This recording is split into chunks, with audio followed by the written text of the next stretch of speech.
정부가 수능에서 초고난도 문항, 이른바 킬러 문항을 배제하겠다는 방침을 밝힌 이후 사교육 시장에서는 또다시 불안 마케팅이 이어지고 있습니다.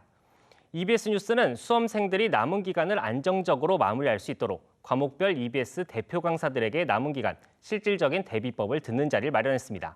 오늘은 그 첫 번째 순서로 국어 영역의 김철의 EBS 대표 강사의 조언을 들어보겠습니다. 스튜디오에 나와 계십니다. 선생님 안녕하세요. 안녕하세요. 예, 국어는 최근 몇 차례 수능 시험에서 이른바 킬러 문항과 관련한 논란이 있었습니다. 교육부의 킬러 문항 배제 방침에 국어 영역 시험 방향은 어떻게 달라질 것으로 보십니까? 네, 먼저 교육과정에 기반해서 출제된다는 원칙에는 변함이 없고요. 그리고 이제 수능 난이도와 관련해서 아마 이제 궁금해하시는 분들이 많을 것 같습니다. 자, 그에 대해서 이제 이해하기 위해서는 먼저 수능 국어 영역 표준 점수에 대해 이해할 필요가 있습니다. 시험의 난도가 높으면 표준 점수 최고점이 높아지고 반대로 난도가 낮으면 표준 점수 최고점이 이제 낮아지거든요. 근래 수능 국어 영역 표준 점수 최고점이 가장 낮았을 때가 2013학년도 이제 수능이었는데 그때 127점이었습니다. 이때 1등급 컷은 125점이었는데요. 그래서 최고점이랑 1등급 컷의 점수 차이가 2점이었습니다. 이와 같은 시험은 전체적으로 이제 난도가 낮았던 시험이라고 이제 할 수가 있겠고요. 반대로 이제 표준 점수 최고점이 가장 높았을 때는 2019학년도 수능이었는데 150점이었습니다. 그리고 2022학년도 수능이 149점이었는데요. 이 두 시험 모두 1등급 컷과 최고점의 점수 차이가 18점이었습니다. 이와 같은 시험은 난도가 이제 매우 높았던 시험이라고 할 수가 있죠.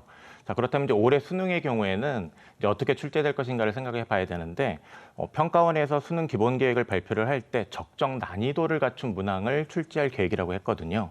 이 적정 난이도라는 것을 강조한 것을 고려를 하면 올 수능의 경우에 이제 표준 점수 최고점은 130점대일 거라고 이제 생각을 해볼 수가 있습니다.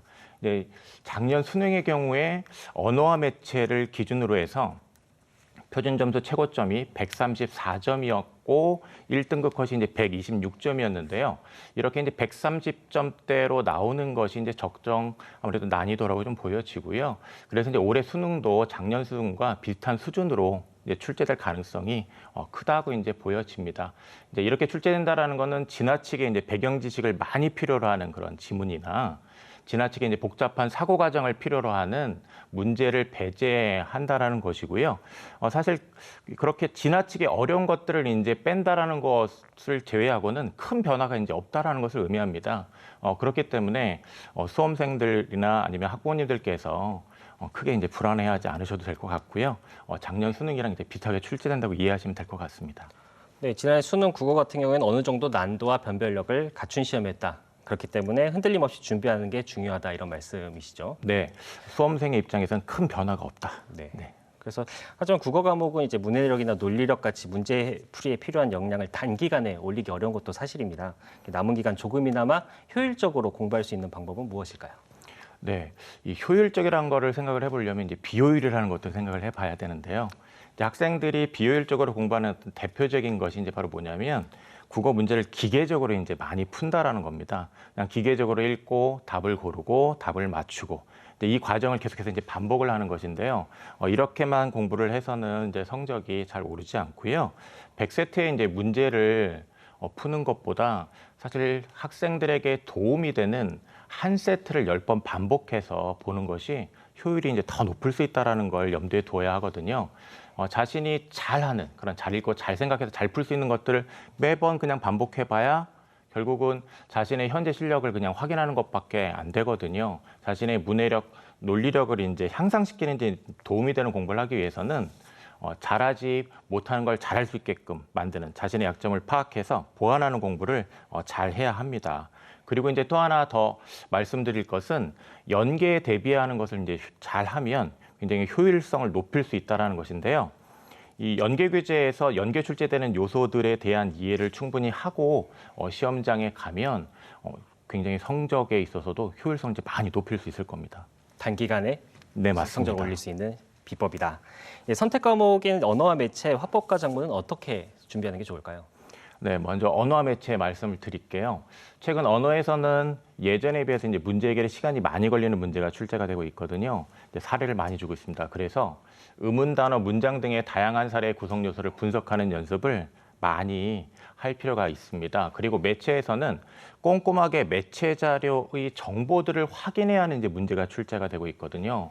주의를 기울여야 실수를 하지 않습니다. 그리고 이제 화법과장문에 대해서 좀 말씀을 드리면 화법과장문의 경우에는 시간이 이제 굉장히 이제 중요한데요. 그래서 문제풀이에 너무 많은 시간을 들이고 있지는 않은지 점검할 필요가 있습니다. 그래서 수능에서 화법과장문을 푸는데 평소보다 이제 많은 시간을 들이는 경우가 이제 꽤 많은데 그렇게 되면 큰 낭패를 보거든요. 그렇기 때문에 남은 기간 동안 세트별로 푸는 시간을 좀 체크를 잘 하면서 정확하게 답을 고르는 훈련을 꾸준히 좀 문제풀이 시간에 대한 감각을 그렇게 해서 몸에 잘 익히는 것이 이제 매우 중요하다고 할 수 있습니다. 네, 그리고 정부 발표 등 여러 전망을 종합하면 결국 EBS 교재나 강의와의 연계 체감도가 전반적으로 올라갈 것으로 보입니다. EBS 교재는 어떻게 활용하는 게 좋을까요? 네. 이번 수능의 경우에 예년에 비해 이제 연계 체감도가 많이 높아질 것으로 생각이 되는데요. 사실 지난 3월 말에 평가원이 이미 올해 연계 체감도를 높이겠다고 발표를 했었습니다. 그렇기 때문에 6월 모의평가의 연계 체감도가 예년보다 이제 높아졌었거든요.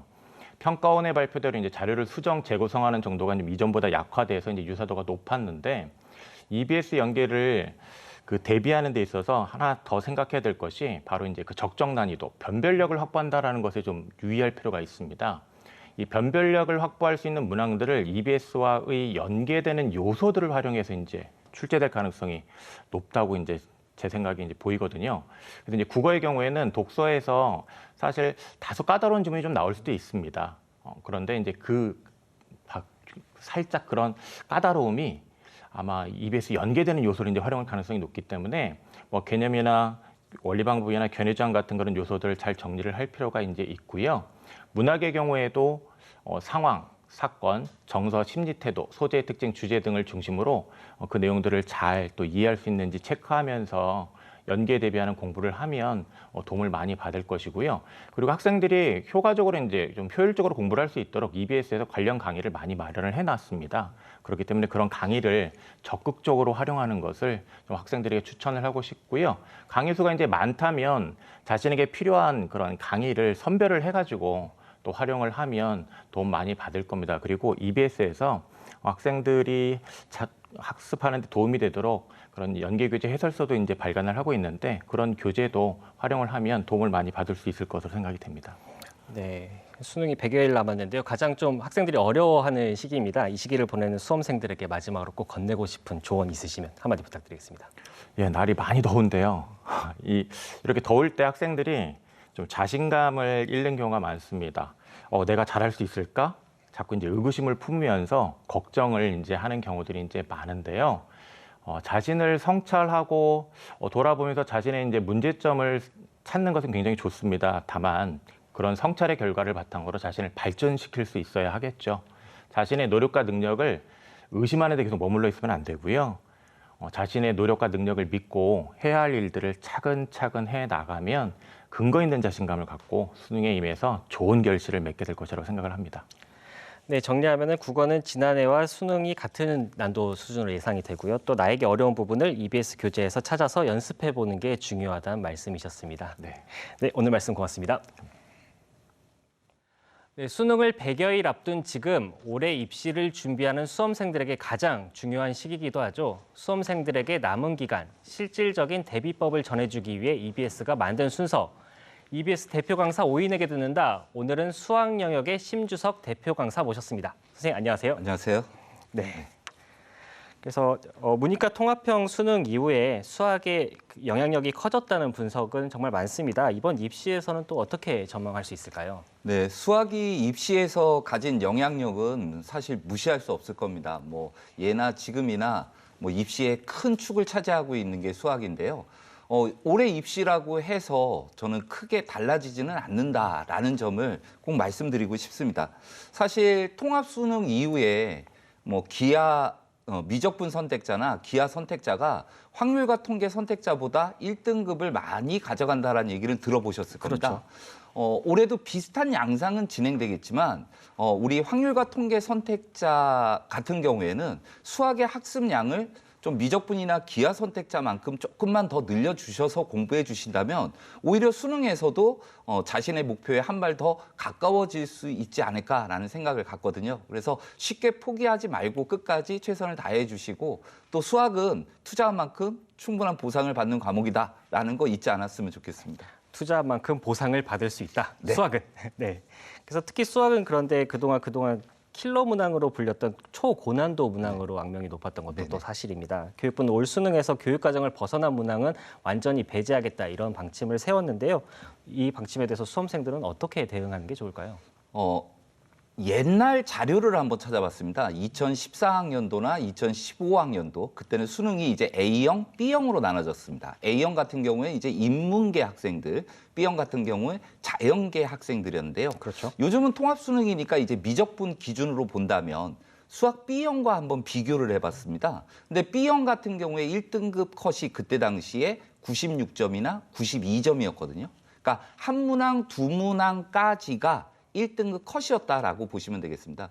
근데 최근 치러진 6월 모의평가 같은 경우에는 미적분 선택자가 있고 기하 선택자가 있었는데요. 1등급 컷이 77점, 81점으로 사실 1등급 컷에 해당되는 문항수를 보면 5문항에서 6문항이 됐거든요. 그러니까 9년, 10년 사이를 딱 들여다보면요. 사실 어려운 문항이 한두 문항이 있었느냐, 변별할 수 있는 문항이 지금은 5, 6문항까지 좀 확대된 그런 성향을 띠고 있습니다. 네.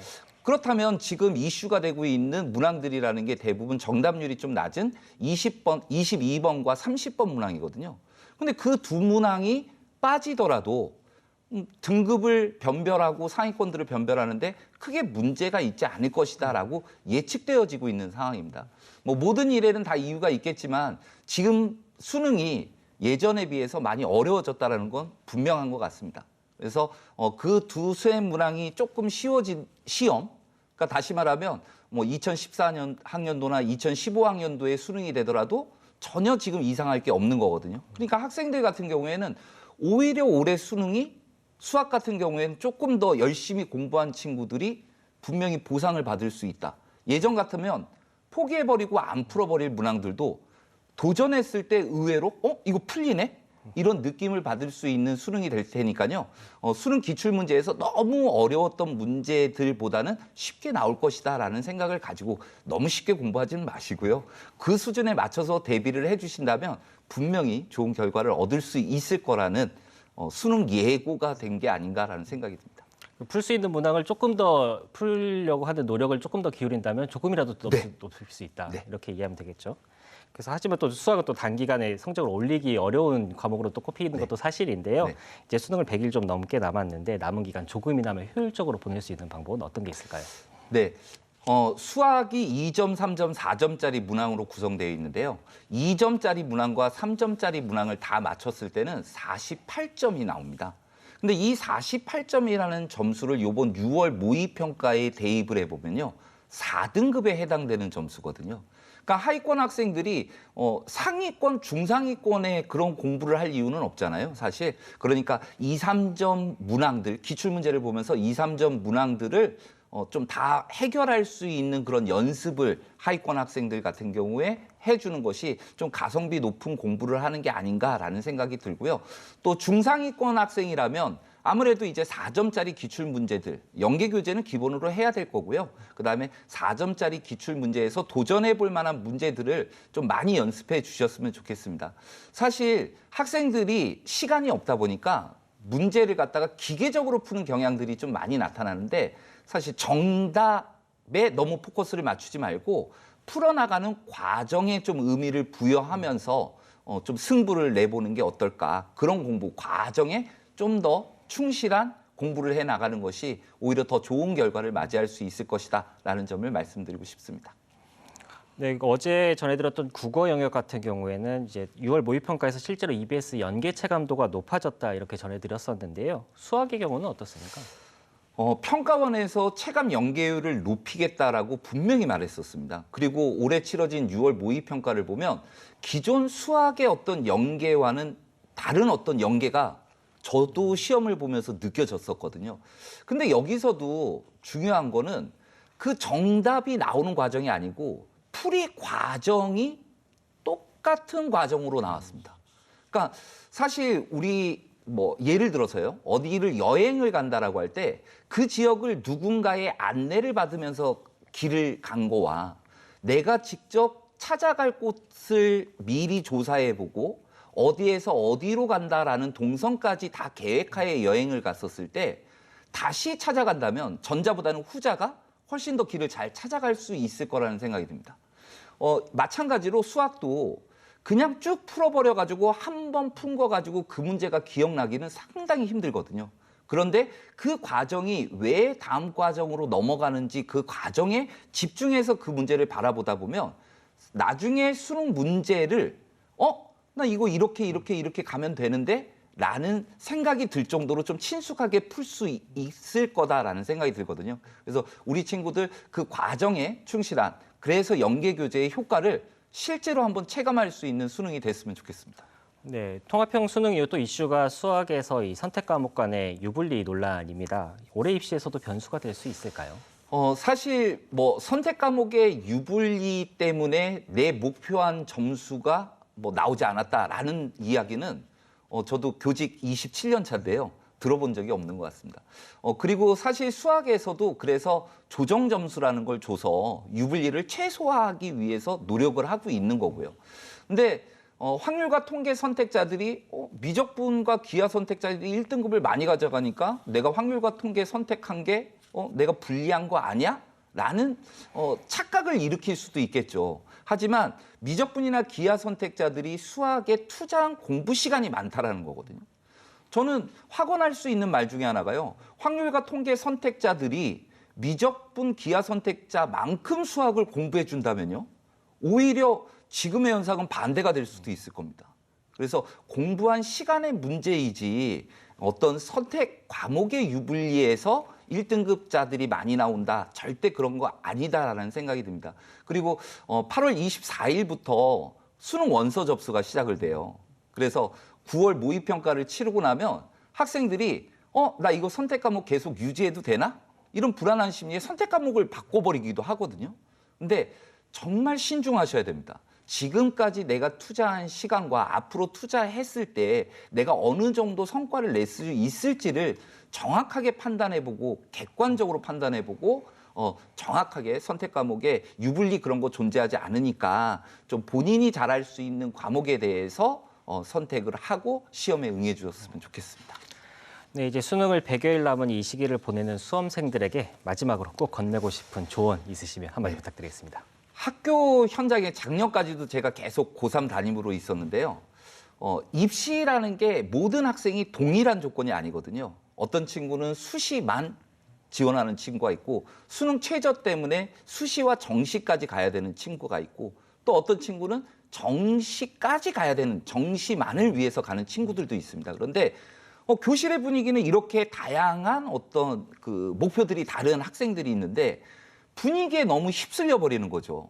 정시 공부를 하는 학생은 정시 공부에 본인이 착실하게 해나가면 되는데 괜히 기웃기웃하고 너는 원서 어디다 쓰니 이런 관심 가지면서 본인의 어떤 계획을 잘 실천해 나가지 못하는 그런 사례를 많이 보거든요. 그래서 이 시기가 정말 중요한 시기다. 그래서 100일 전부터 시작해가지고 수능 원서 접수가 다 마무리되는 9월 말까지가 수험생으로서 가장 중요한 시기가 아닌가라는 생각이 들어요. 그리고 또 실제 우리 수험생들을 보면 본인이 뭐를 해야 될지 정말 잘합니다. 단지 문제가 실천이었거든요. 그래서 수험생으로서 본인의 역할, 분명히 우리 친구들이 잘 아니까 실천이 문제라고 한다면 그 부분에 신경 써서 조금 더 집중해 주시길 부탁드리고요. 건강관리 마지막까지 최선을 다해줘야 된다는 건 분명하죠. 마지막에 가면 아무래도 면역력이 좀 떨어지다 보니까 이 학생들이 체력이 바닥나는 경우도 보거든요. 그래서 체력도 잘 관리하고 끝까지 좀 쉴 때는 좀 확실하게 피로를 좀 쉬어주면서 쉬는 게 목적은 아니지만 체력을 위해서라도 조금 최상의 컨디션을 만들어 나간다라는 생각을 가지고 마지막까지 최선을 다해줬으면 좋겠습니다. 예, 주변 분위기야 말에 휩쓸리지 말고 지금까지 준비한 것들을 한번 차분히 다시 한번 살펴보는 시간이 필요하다는 말씀 계속해서 강조해 주셨습니다. 네, 오늘 말씀 고맙습니다. 네, 감사합니다. 예, 수능을 100여일 앞둔 지금 입시를 준비하는 수험생들이 무더위에 몸과 마음이 지치기 쉬운 때이기도 합니다.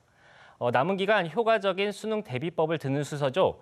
EBS 대표 강사 5인에게 듣는다. 오늘은 영어 영역의 김수연 대표 강사 모셨습니다. 선생님 안녕하세요. 네, 안녕하세요. 네, 우선 이 얘기를 안 할 수가 없습니다. 정부가 최근 발표한 킬러 문항 예시를 보면 영어 영역 역시 포함이 돼 있습니다. 킬러 문항 배제 방침이 영어에도 영향을 줄 수 있을까요? 네, 일단 영어 같은 경우에는 큰 변화가 예상되는 과목은 아닙니다. 올해 6월 모의평가 난도를 기준으로 대비해주면 되겠는데 작년 수능 대비 다소 평이한 수준을 보였습니다. 9월에 있을 모의평가 또한 6월과 비슷할 것으로 예상이 되고요. 다만 6월 모의평가에서 눈에 띄게 변화된 것이 있는데 먼저 듣기에서는 두 사람의 관계를 물어보는 3번 문제가 남자 말의 요지를 물어보는 문제로 바뀌었고요. 읽기에서는 30번 어휘 문제가 5개의 밑줄 어휘에서 3개의 네모 어휘로 바뀌었습니다. 근데 이 변화된 유형이 상대적으로 더 쉽기도 하고 연계 교재에서 충분히 연습이 가능한 유형이기 때문에 수험생 입장에서 크게 걱정할 필요는 없겠습니다. 네, 교육부에서 공개한 킬러 문항의 특징을 알면 반대로 이런 유형은 앞으로 시험에 나오지 않겠다 이렇게 예측해 볼 수도 있을 것 같은데요. 어떤 유형들이었습니까? 네, 일단 첫 번째 특징은 관념적이고 추상적인 내용이라 문장을 해석하고도 전체적인 내용을 이해하기 어려운 문항입니다. 쉽게 말해서 우리말 해설지를 나중에 봐도 이게 무슨 소리인지 모르겠는 거죠. 두 번째 특징은 공교육에서 다루는 수준보다 과도하게 길고 복잡한 구조를 가진 문장이 포함된 문항입니다. 특히 빈칸이 위치해 있거나 함축 의미 추론을 위한 밑줄이 포함되어 있는 문장 아니면 정답의 근거가 되는 문장의 구조가 복잡한 경우 킬러 문항으로 선정이 되었습니다. 그리고 마지막 특징은 어휘의 의미 파악이 어려운 문항입니다. 너무 생소한 소재를 다루고 있어서 학교에서 배운 일반적인 의미가 아니라 어떤 전문 분야에 적합한 의미로 어휘를 파악해야 하는 경우도 있겠고요. 선택지에서 지나치게 어려운 어휘를 사용을 해서 지문을 이해하고도 문제를 풀기 어려운 경우도 있겠습니다. 이러한 특징을 종합해서 본다면 다가오는 9월 모평과 수능에서는 너무 생소하거나 추상적인 소재의 지문은 빠지고요. 문장을 제대로 해석한다면 전체적인 지문 내용을 이해할 수 있게끔 출제가 될 거라 예상할 수 있겠습니다. 그리고 정답의 근거가 되는 문장이라든지 빈칸, 밑줄이 들어간 문장의 구조도 상대적으로 덜 복잡해질 것이고요. 따라서 우리 학생들이 어떤 독해 기술을 적용하기보다는 정석적인 독해로 승부를 보는 것이 맞겠습니다. 정석적인 독해. 네, 맞습니다. 절대평가로 치러지는 영어 영역은 수험생들이 얼마나 시간을 투자할지 또 쉽게 감을 잡지 못하는 과목이기도 합니다. 남은 기간 조금이나마 효율적으로 공부할 수 있는 방법은 어떤 게 있을까요? 네, 영어 영역은 절대평가이다 보니까요. 남은 기간 동안은 사실 표준 점수와 백분위가 산출되는 국어, 수학, 그리고 탐구 영역에 더 많은 시간을 투자하는 것이 맞습니다. 근데 또 하지만 반대로 생각을 해보면 영어는 난이도와 상관없이 정해진 점수를 넘으면 정해진 점수를 받는 과목인 거죠. 그래서 수시에서의 수능 최저 충족은 사실 거의 모든 수험생이 다 대비해야 하는 부분이고 정시에서도 최대한 유리한 위치를 잡으려면 영어 과목을 적극적으로 활용할 필요가 있겠습니다. 구체적인 대비 방법은요. 높은 난도가 예상되지 않는 상황에서 가장 중요한 포인트는 첫 번째 실수하지 않기, 그리고 두 번째 70분 동안 모든 문제 풀기입니다. 이를 위해서는 먼저 나만의 시간 사이클을 확립하는 게 중요한데요. 듣기가 다 끝나고 나서 내가 24번 제목 문제까지 몇 분, 그리고 30번 어휘 문제까지 몇 분, 34번 빈칸 문제까지 몇 분. 이 사이클이 안정적으로 확립될 수 있도록 봉투 모의고사 같은 걸 통해서 반복적인 연습이 필요합니다. 그리고 이때 18번부터 차례대로 풀 것인가 아니면 마지막 페이지의 장문을 먼저 풀 것인가 이 나만의 방법도 고정적으로 정해져 있어야 하겠죠. 이 연습이 확실히 이루어져야지만 70분이라는 시간 내에 나의 본 실력을 발휘할 수 있을 것입니다. 그 다음으로는 학생들이 약점 유형을 확실하게 극복할 필요가 있겠는데요. 본인이 특히 어려워하는 유형이 있을 거예요. 본인이 가장 잘 알고 있을 겁니다. 이때 자신이 틀린 이유를 분석하고 넘어가는 게 정말 중요합니다. 예를 들자면 자신이 문제를 풀면서 중간에 있는 반전을 놓쳤다든지 아니면 예시를 읽는 데에 너무 많은 시간을 쏟았다든지 실전에서 같은 실수를 하지 않도록 분석을 하는 거죠. 그리고 수능 시험장에서 이 유형을 만났을 때 갑자기 겁이 나서 머리가 새하얘진다든지 아니면 불안한 마음에 시간은 가는데 계속 그 문제를 붙잡고 있는다든지 집중 연습을 통해 이러한 부분의 극복도 필요할 것 같습니다. 구체적으로 수능 특강 그리고 수능 완성이라는 연계 교재에 유형별로 문항 구성이 되어 있어요. 그러니까 우리 수험생 여러분들 연계 교재 활용하시면 집중적인 연습 충분히 가능하실 겁니다.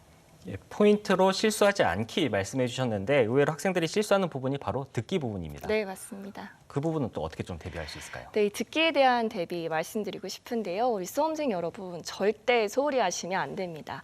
특히 이 계산 문제, 6월에 상당히 까다로운 계산 요구했죠. 여기에서 실수한 친구들 많을 거고요. 그리고 또 짧은 대화 응답으로 넘어가는 11번. 이때 정신을 바짝 차리지 않으면 놓치기 쉽습니다. 그리고 이 듣기 할 때가 여러분 잘 알겠지만 점심 먹고 가장 졸린 시간이에요. 그래서 내 몸이, 내 뇌가 이 시간에 깨어있는 연습을 해주셔야 합니다. 점심 먹고 나서 특히 의식적으로 영어 듣기 연습을 해주시고요. 특히 방학이잖아요. 이 방학 기간을 활용해서 실제 수능 환경에서처럼 이어폰을 꽂고 하는 것이 아니라 그냥 귀로 듣는 연습을 하는 것을 추천드립니다. 네, 실전처럼요. 네. 한국교육과정평가원은 EBS 교재나 강의와의 연계 체감도를 높이겠다고 지난 3월 일찌감치 공언했는데요. EBS 교재는 어떻게 활용하는 게 좋겠습니까? 네, 일단 EBS 연계 체감도를 높이겠다는 것은 EBS 교재 문항과의 유사도를 높이겠다는 것입니다. 이번 6월 모의 평가를 보면 간접 연계 비율이 51.1%, 문항으로는 23개 문항이었는데요. 영어의 경우 수험생들이 실질적으로 체감하기는 솔직히 힘들었을 겁니다. 구체적으로 듣기의 경우에는 EBS 연계 교재의 대화를 재구성하거나 그림, 도표를 활용했습니다. 읽기의 경우에는 마찬가지로 도표와 안내문을 활용하거나 주제와 소재를 간접 연계하는 방식으로 연계가 되었는데요. 그러니까 본인이 듣기, 읽기에서 어떤 그림, 도표, 안내문을 활용한 유형에서 실수가 잦다면 연계 교재에 해당 챕터를 반드시 풀어보셔야 되겠고요. 주제와 소재 연계는 실질적으로 어휘와 표현의 연계라고 볼 수가 있겠습니다. 이번 6월 모의 평가를 예로 들자면 연계 교재에서 여러 번 다루었던 빈출 소재, 가상 세계, 나무, 그리고 자연 선택에 관한 지문이 출제가 되었습니다. 연계 교재 학습을 통해 해당 소재와 관련된 어휘를 미리 잘 공부해 놓았다면 이 시험장에서 지문에 대한 접근을 훨씬 더 수월하게 할 수 있었겠죠.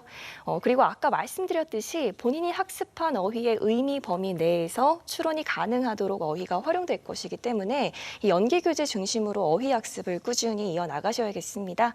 사실 지금은 철자를 외우는 게 중요하지 않아요. 뜻 위주로 빠르게 익히고요. 자투리 시간을 활용해서 이동 시간을 활용해서 짧은 시간 여러 번 반복한 학습이 좋겠습니다. 그리고 또 선택지 어휘를 몰라서 틀리면 그것만큼 억울한 경우가 없잖아요. 그래서 연계 교재의 선택지 어휘도 꼭 살펴봐 주시기 바랍니다. 네, 더운 날씨에 몸과 마음이 지치는 시기이기도 합니다. 이 시기 수험생들에게 꼭 건네고 싶은 조언이 있을까요? 네, 우리 학생들 이 더운 날씨에 정말 많이 고생하고 있습니다. 저도 학교에서 올해 고등학교 3학년 담임을 맡아 하고 있는데요. 그렇기 때문에 아이들이 얼마나 지치고 힘들어하는지 또 몸으로 느끼고 있어요. 우리 수능이 다가올수록 불안하고 긴장되는 거 당연합니다. 그걸 얼마나 빨리 훌훌 털어버리는지가 중요해요. 부정적인 생각은 사실 지금 절대 할 필요가 없어요. 나 자신에게만 집중하시고요. 남은 기간 최선을 다하면 된다라는 긍정적인 생각으로 마인드 컨트롤 해주세요. 나중에 돌이켜봤을 때 나 진짜 최선을 다했다. 다시 돌아가도 그 이상으로는 정말 못한다라는 생각이 들 수 있도록 후회 없이 해내시길 응원하겠습니다. 그리고 가장 중요한 건 사실 건강입니다. 밥 잘 챙겨 드시고요. 거르지 마시고 잠도 꼭 주무시고 몸도 마음도 건강한 수험생활 하시길 바라겠습니다. 네, EBS 연계 교재에서 내가 자주 틀리는 유형 그리고 어휘와 표현을 다시 한번 점검해 보라는 조언 꼭 새겨야겠습니다. 네, 맞습니다. 네, 선생님 오늘 말씀 고맙습니다. 네, 감사합니다. 수능을 100여일 앞둔 지금 불안한 수험생을 위해 과목별 실질적인 대비법을 듣는 순서입니다. EBS 대표 강사 5인에게 듣는다. 오늘은 사회탐구 영역 박봄 대표 강사와 이야기 나눠보겠습니다. 선생님 안녕하세요. 안녕하세요. 네, 정부가 최근 이른바 킬러 문항 배제 방침을 밝혔습니다. 앞서 다른 과목들의 경우는 큰 변화가 없을 것이다 이렇게 대표 강사분들께서 짚어주셨는데요. 사회탐구 영역 역시 마찬가지일까요? 네, 그렇죠. 이 사회탐구 영역의 과목들을 공부하는 방법에는 변화가 없기 때문입니다. 이 사회탐구 20문제가 출제되는데요. 출제되는 문제 유형, 그리고 평가 요소라고 하는데요. 각 단원별로 한 4-5개씩 정해져 있고 이 평가 요소를 많이 잡아도 한 30개 정도 되는데 그 평가 요소라고 하는 것이 정해져 있고 6월 모의평가와 9월 모의평가를 통해서 문제 유형을 계속 반복해서 확인할 수 있게 되거든요. 그래서 학생들이 이 6월과 9월 모의평가 유형 분석, 그리고 연계교재, 그리고 작년도까지 해서 기출 분석을 한다면 충분히 원하는 등급, 원하는 목표까지 갈 수 있다고 생각합니다. 그러니까 과목별로 핵심 개념 30개만 파악을 하면은 충분히 네. 대비를 할 수 있다라는 거죠. 다른 과목과 다른 것이 이 사회탐구 과목은 변하지 않는 핵심 개념이 존재하거든요. 네. 네, 그래서 이제 수능까지 이제 100일 정도 남았습니다. 짧은 시간이지만 사회탐구 성적 조금이라도 올리기 위해 효율적으로 공부할 수 있는 방법 어떤 게 있을까요? 국영수 과목 같은 경우는 1학년 때 어느 정도 기초를 닦고 2학년, 3학년 해서 체계적으로 실력을 쌓아가야지만 수능을 볼 수 있잖아요. 그런데 사회탐구는 모두 동일선상에 서 있습니다. 물론 100여일이라고 하는 시간이 길다고 볼 수는 없지만 집중적으로 공부하면 얼마든지 성적을 올릴 수 있거든요. 그래서 일단은 이 학생들이 이 사회탐구 과목을 집중적으로 하지 않았을 수가 있어요. 지금까지는 국영수를 하느라고. 그래서 올해 봤던 3월 그리고 4월 5월에 봤죠. 4월 모의평가, 6월 모의평가를 다시 한번 보는 거예요. 아마 생각나지 않을 겁니다. 당시에 봤던 문항들이. 그러면서 자기 진단을 하는 거죠. 자가 진단을 해서 내가 개념 체계도 못 잡았구나. 내지는 어떤 단원을 특별히 못하는구나. 또는 문제 유형 분석이 안 되어 있네. 등등의 자기 진단을 하는 것이 필요합니다. 그리고 수능 특강 수능 완성인데요. 사실 한 권에 200문제 정도밖에 안 되거든요. 그러면 모의고사 10회분 정도밖에 안 되고 시간으로 따지자면 모의고사 한 회분에 30분 푸는 거잖아요. 물론 그렇게 풀진 않지만 그래서 충분히 대비해서 공략해 볼 수 있는 과목이 사회탐구입니다. 네, 그렇게 짧은 시간 막판 역전을 할 수 있기 때문에 반대로 6월 모의평가 결과를 보고 지금이라도 선택 과목을 바꿔야 하나 이렇게 고민하고 있는 학생들 분명히 있을 것 같은데요. 이런 학생들에게는 어떤 조언 해주고 싶으신가요? 사실은 아직도 선택 과목을 이걸로 할까요? 이거 할까요? 고민 중이고 바꿀까요? 뭐 이런 질문들을 받고 있긴 하거든요.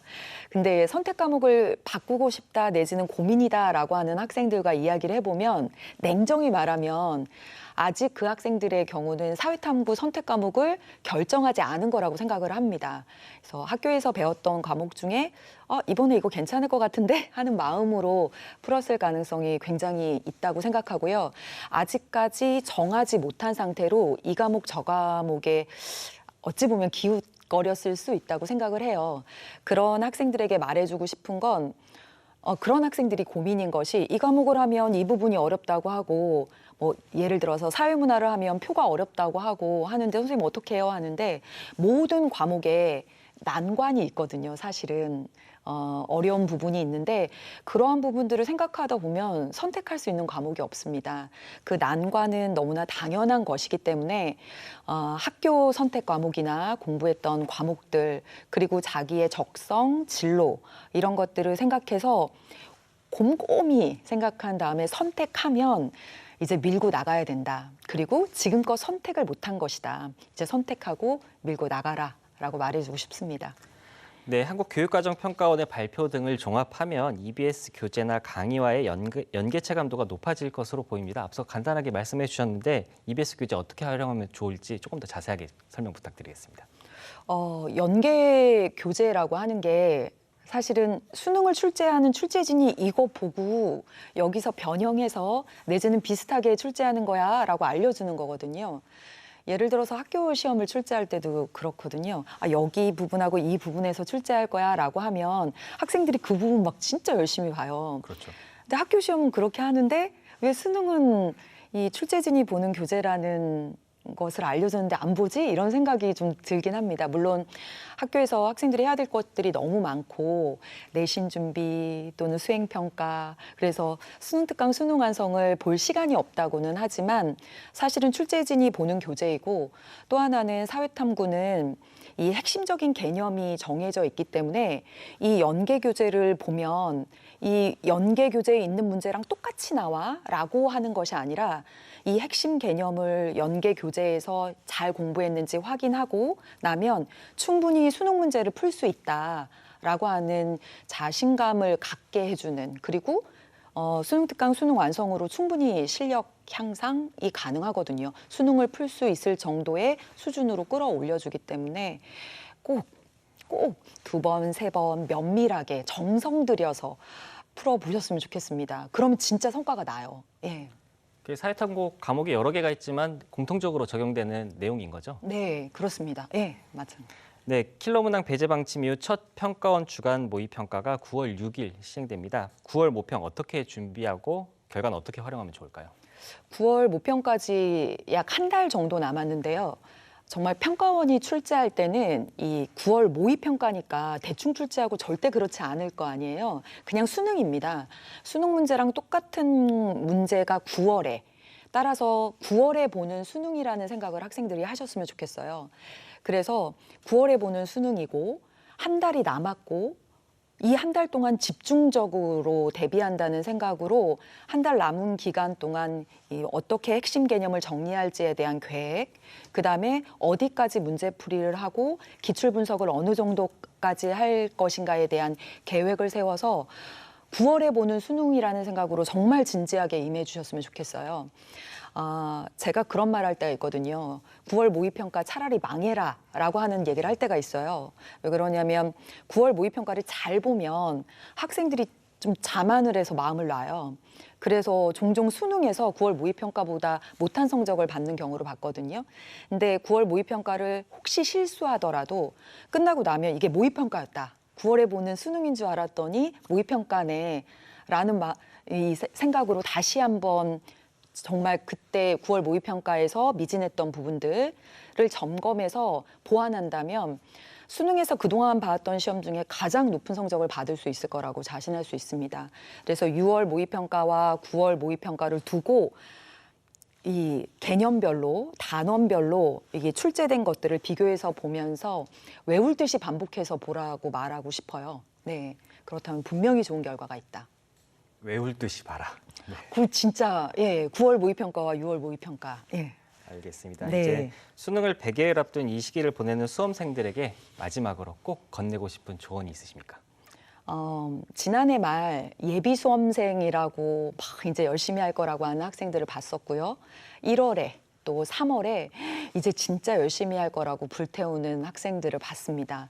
그래서 시작할 때는 누구나 막 열정을 불태우는데 수능을 100일여 앞둔 지금은 그렇게 불태우는 친구들이 없어요. 많은 학생들이 놓았고요. 소수의 학생들이 열심히 하고 있습니다. 앞서서 계속 말씀드렸지만 사회탐구 과목은 후반기에 100여일 정도를 집중한다면 그 노력한 만큼의 보상이 이루어지는 과목입니다. 그래서 끝까지 놓지 않고 꾸준히 열심히 하는 모습을 보여주셨으면 좋겠다. 시작이 중요한 것이 아니라 꾸준히 하는 것이 중요하다. 그래서 끝까지 여러분 화이팅 하시길 바라겠습니다. 네, 끝까지 포기하지 않고 사회탐구의 경우에는 단원별 핵심 개념을 파악하는 게 중요하다는 점 계속해서 네. 강조해 주셨습니다. 수험생들 꼭 기억해야겠습니다. 선생님 오늘 말씀 고맙습니다. 네, 고맙습니다. 수능까지 남은 100여일, 수험생들에게 남은 기간 실질적인 대비법을 듣는 순서죠. EBS 대표 강사 5인에게 듣는다. 오늘은 과학탐구 영역의 박소연 대표 강사 모셨습니다. 선생님 안녕하세요. 안녕하세요. 이 과학탐구 영역도 일부 과목에서 이른바 킬러 문항과 관련한 논란이 있었습니다. 정부의 이 킬러 문항 배제 방침, 과학탐구에도 영향이 있을까요? 두 가지식으로 얘기하자면 큰 변화는 없을 걸로 예상이 됩니다. 큰 변화는 없을 것이다. 저는 킬러 문항이라는 그 정의부터 좀 얘기를 해보고 싶은데 언론에서 얘기하는 킬러 문항은 우리 교육과정을 벗어난 고난도 문항을 얘기를 많이 하고요. 그렇죠. 그렇지만 수험생들이나 저희 교사, 강사들 입장에서는 교육과정 내에서 출제가 되더라도 굉장히 복잡하고 어렵게 만들어진 초고난도 문항을 보통 킬러 문항이라고 부릅니다. 네. 그럼 이 중에서 교육과정을 벗어난 부분에 대해서 먼저 얘기를 하자면 지금까지 평가원은 굉장히 철저하게 교육과정 내에서 출제를 해왔거든요. 그거의 하나의 대표적인 예시로 생명과학 1에서 그 세균성 질병의 대표적인 예시는 결핵이 계속 나옵니다. 네. 근데 그 이유는 8종 교과서에 빠지지 않고 나와 있는 그런 질병의 예시라서 교과서별 유분리가 작용하지 않거든요. 그래서 그런 것들을 철저히 검증해서 출제를 하기 때문에 거기에서 드러나 있는 차이는 없을 거라고 예상이 되고 범위를 좀 더 넓혀서 그냥 초고난도 문항을 킬러 문항이라고 한다면 아무래도 그런 문항들이 배제가 됐을 때 중상난도 문항의 수가 늘어날 수밖에 없겠죠. 그래서 네. 그런 변화는 있을 것으로 예상이 되지만 사실은 작년도 과탐도 전체적으로 상향 평준화된, 그러니까 초고난도 문항을 좀 줄면서 이렇게 상향 평준화된 그런 경향을 보였기 때문에 그 부분에서도 큰 체감 차이는 없을 걸로 예상이 됩니다. 큰 변화는 없을 것이다. 네. 그런데 서울대가 자연계열 응시자에게 주어지던 과학탐구 2 과목의 응시 의무를 없애면서 반대로 과탐 2 과목의 표준 점수가 크게 치솟는 현상이 지난 6월 모의평가에서 나타났습니다. 자연계 지망 학생들이 좀 혼란스러워할 것 같은데요. 수험생들은 어떻게 대처하면 좋을까요? 지금 술렁술렁하고 있는 상황이죠. 그렇군요. 그래서 보통 과탐 2 과목은 서울대를 지망하는 최상위권 친구들의 전쟁터라고 할까요? 그런 모임이었는데 거기에서 최상위권 친구들이 대거 원 과목으로 빠지면서 지금 전체적으로 그 그룹의 속성이 많이 변화했단 말이죠. 그래서 커트라인은 낮아지고 표준 점수 최고점은 치솟는 그런 경향이 나타났는데 그 경향이 수능까지 이어질 것이냐? 그럼 과거의 사례들을 봤을 때 그렇진 않을 것이다. 그래서 1과 2 과목의 최고 점수가 아무래도 격차가 좀 좁혀질 걸로 예상이 되고요. 그럼 지금 그 고민하고 있는 친구들 중에서 조금 의미 있는 그룹은 크게 2가지 그룹입니다. 작년까지 2 과목을 온전하게 공부해서 준비를 해왔던 재수 이상의 수험생들, 그런 수험생들은 조금만 감을 되찾으면 응시가 가능할 걸로 보이고 네. 그다음에 아예 다른 그룹이죠. 지금까지 과탐 공부를 시작도 안 한 친구들. 그런 친구들은 남은 기간 동안 1과 2 과목 중에 2 과목에서 조금 더 좋은 효율을 보일 수 있을 가능성이 있다. 그런데 그런 2 집단 외에는 아무래도 득보다는 실이 더 많지 않을까라고 생각을 합니다. 네, 이제 수능까지 100일 정도 남았는데요. 짧은 시간이지만 과학탐구 시험을 준비하는 수험생들 성적을 조금이라도 올릴 수 있도록 하는 이제 효율적인 공부 방법 어떤 게 있을까요? 일단 꾸준히 1등급을 받고 있는 그런 친구들은 알아서 잘 하고 있으니까 네. 조금 말을 아껴보도록 하고 중상위권과 중하위권으로 좀 나눠서 얘기를 해볼 텐데 2등급에서 4등급 사이에 있는 친구들은 그래도 어느 정도 성실하게 공부를 좀 했다라고 볼 수 있습니다. 그런데 아마 그 친구들은 분명 자기 약점인 파트가 있을 거예요. 그래서 내가 그 문항을 보기만 해도 자신감이 떨어지는 파트가 분명 하나쯤은 존재할 겁니다. 예를 들어서 생명과학 1에서는 가계도 분석이라든지 아니면 근육의 수축 같은 그런 어떤 덩어리들이 있을 거거든요. 그런데 그걸 극복하지 못하면 1등급으로 올라가는 건 불가능하다고 생각을 하고 한시라도 빨리, 하루라도 빨리 그 내가 자신 없는 파트를 집중적으로 파고들어서 빨리 극복해야지만 1등급으로 올라갈 수 있는 확률이 높아진다. 이렇게 얘기할 수 있을 것 같고 그다음에 5등급 이하인 친구들은 아무래도 전반적인 준비가 좀 꼼꼼하게 되어 있지 않은 상황이죠. 그래서 그럴 때는 선택과 집중을 추천을 합니다. 그래서 각 과목별로 다 어떤 변별 파트에 해당하는 고난도 단원이 있거든요. 그래서 그 단원을 예를 들면 생명과학 1에서 유전을 뺀다라고 생각하면 갑자기 부담감이 확 줄어듭니다. 그러면서 나도 할 수 있을 것 같은 자신감이 들거든요. 그러면서 시간적인 부담도 갑자기 줄어들게 되고 그래서 내가 할 수 있는 단원들을 골라서 그 단원을 다 마친다는 각오로 남은 시간을 대비하면 최고의 효율을 높일 수 있지 않을까라고 생각합니다. 버릴 건 버리고 취할 건 취해야 되는 선택이 필요하겠네요. 한국교육과정평가원은 EBS 교재나 강의와의 연계 체감도를 높이겠다고 일찌감치 공언을 했는데요. EBS 교재는 어떻게 활용하는 게 좋을까요? 저는 조금 너무 기본적이지만 중요한 얘기를 좀 해보려고 하는데요. 일단 연계 체감률을 알고 이 연계 교재를 잘 활용하고 싶으면 일단은 풀어봐야 된다고 생각합니다. 네. 근데 지금 앵커님 생각을 하시기에도 지금 딱 수능 특강, 수능 완성 2권의 교재가 있고 이게 연계가 된다고 하면 무조건 친구들이 열심히 풀 거라고 생각을 하시잖아요. 그렇죠. 그런데 학교에서 지켜보는 경우에는 일단 수험생이니까 예의상 2권을 삽니다. 네. 하지만 수능 완성은 거의 3책. 수능 특강도 다 한 번에 풀어보지 못하고 시험장에 가는 경우가 생각보다 많아요. 네. 그래서 저는 일단은 두 권은 필수적으로 풀어보는 과정이 필요하다. 그래서 그 두 권만 풀더라도 어떤 최소한의 공부 분량은 확보가 되는 거거든요. 그러면서도 우리 수능 특강과 수능 완성이 정말 이 요즘의 그 평가원 문항의 트렌드를 정확하게 반영해서 굉장히 그 유형별로 많이 연습을 시키도록 좋은 문항들이 다수 실려 있습니다. 그래서 그런 문항에 대한 대비도 되는 굉장히 좋은 교재니까 꼭 경험을 해봐야 되는데 특히 저는 수능 완성을 꼭 풀어봤으면 좋겠어요. 네. 그래서 수능 특강 같은 경우에는 많이 사기도 하고 접근을 많이 합니다. 그런데 수능 특강은 이 수능 준비의 앞 단계, 그러니까 입문서라고 할 수 있는 교재라서 그 단원의 내용을 공부하고 그 학습 내용이 적절한가, 내가 학습이 됐는가를 확인할 수 있는 그 단원별로 문항이 일부러 구성이 돼 있어요. 그 단원을 벗어나지 않습니다. 그런데 수능 완성에서는 1단원부터 5단원까지를 막 섞어가지고 단원 통합형 문제가 많이 제시가 돼 있거든요. 그게 사실은 실전형에 가깝죠. 그러니까 우리가 수능에 대비하고 싶다면 수능 완성을 풀어보면서 실전형 문제들, 우수 문항들을 좀 많이 경험하는 것이 중요하겠다. 이렇게 말씀드릴 수 있습니다. 말 그대로 수능 완성이네요. 네. 이제 킬러 문항 배제 방침 이후에 첫 평가원 주간 모의 평가가 다음 달 6일에 시행됩니다. 수험생들은 9월 모평 어떻게 준비하고 이 결과는 어떻게 활용하면 좋을까요? 일단은 작년에도 6월 모평이 굉장히 쉬웠어요. 그러면서 갑자기 9월 모평부터 이 난도가 껑충 뛰었단 말이죠. 그리고 9월 모평에서의 보여줬던 제가 9월 모평을 풀어보고 제일 좀 도드라졌던 면이 전체적으로 굉장히 늘 쉽게 출제됐던 단원들이 약간 생각해볼 만한 요소들이 있게다. 약간 상향 평준화되었다. 이런 느낌을 강하게 받았는데 그 기조가 수능에서 그대로 연결이 됐던 거죠. 네.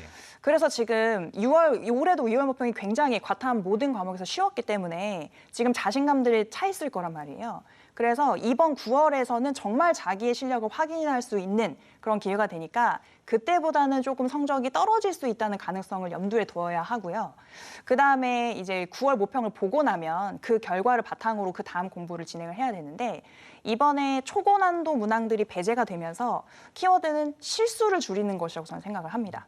그래서 중상난도 문항들이다 보니 다들 좀 접근할 수 있는, 풀어낼 수 있는 문항들이 다수 있을 거고요. 그러다 보면 실수 하나가 큰 손해를 불러일으키게 되거든요. 그런데 사실 생각보다 내가 공부가 안 돼서 틀리는 부분은 공부를 하면 정직하게 그거를 극복할 수 있지만 실수 같은 경우는 내가 하고 싶지 않다고 해서 그렇게 마음대로 되는 부분이 아니라서 더 인내심을 가지고 오랜 시간 동안 그걸 극복하는 과정이 필요합니다. 그래서 빠르게 풀면서도 실수를 줄이면서 그런 조건들을 꼼꼼하게 확인하는 연습이 그 앞으로 이루어져야 될 것 같고 9월 모평 이후에는 뭐 최종 파이널 점검이라든지 이런 강의들이 있을 거거든요. 그래서 그런 강의들을 통해서 6월, 9월 모평의 경향성을 통해서 앞으로 수능이 어떻게 연결이 될 것인지 그런 부분에 대한 그런 점검에 대한 그런 도움을 받으면서 준비를 해나갔으면 좋겠습니다. 네, 요즘 참 덥습니다. 몸과 마음이 지치는 시기인데요. 수능 100일 앞둔 이 시기를 보내는 수험생들에게 꼭 건네고 싶은 조언 어떤 게 있으십니까? 제가 5인의 선생님을 제가 5번째잖아요. 그래서 그 앞선 선생님들의 얘기를 다 듣고 왔는데 여러 가지 좋은 말씀들 많이 해주셨더라고요. 그렇죠. 저는 채찍질을 좀 하려고 합니다.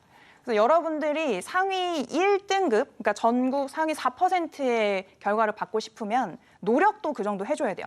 내가 상위 4%의 노력을 하고 있는지를 끝까지 점검했으면 좋겠다. 그래서 상위 4%라는 얘기는 25명으로 구성되어 있는 한 학급에서 내가 가장 열심히 공부하고 있어야 하거든요. 그런 상황에 노력을 하고 있는지를 마지막까지 계속 점검해 나갔으면 좋겠습니다. 알겠습니다. 수험생 입장에서 실수해서 틀리는 것만큼 아쉽고 억울한 게 없을 텐데요. 이번 수능은 특히 실수를 줄이는 꼼꼼함이 필요하다는 조언 꼭 수험생들 새겨야겠습니다. 오늘 말씀 고맙습니다. 감사합니다.